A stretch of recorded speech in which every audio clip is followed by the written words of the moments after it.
The highly anticipated meeting between foreign ministers of South Korea and Japan took place early today, but there was no breakthrough that could diffuse the escalating trade tensions.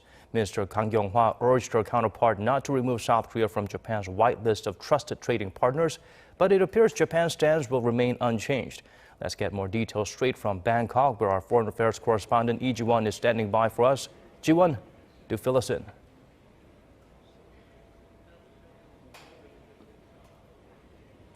Daniel, so Ministers Kang and Kono met for about an hour earlier today, and it looks like Japan will move forward with taking Seoul off of its whitelist of countries that get preferential trade conditions tomorrow. Now, this comes despite South Korea's strong message to Japan not to aggravate the situation. We need some time to discuss and agree on the forced labor ruling or Japan's trade restrictions on Seoul. It's normal for two countries with disputes to find a solution through such talks, so I strongly emphasize the need for that to Mr. Kono.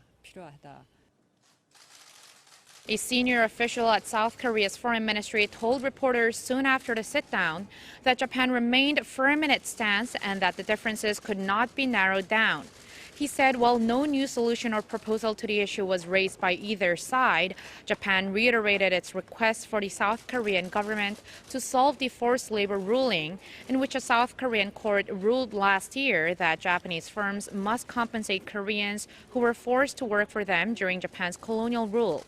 Now, Japan cites security concerns as a reason for its trade restrictions, but repeated connection by Japan of the trade issue and the forced labor ruling hints that the trade measures are ultimately a retaliatory move.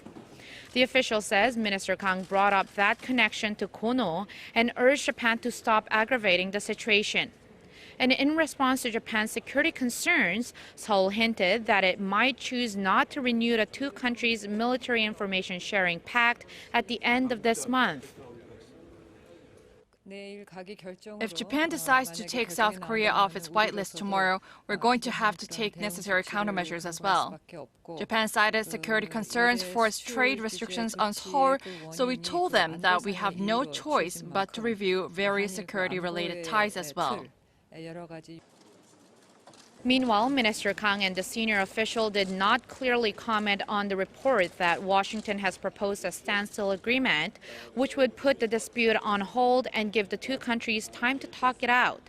But what Minister Kang did say in terms of time for talking is in line with such a proposal. Now, as for Japan's response, we are expected to have a clearer picture later tonight once Minister Kono has a briefing with the Japanese reporters later tonight. All right, Ji-won, thank you for being out there for us. We appreciate it.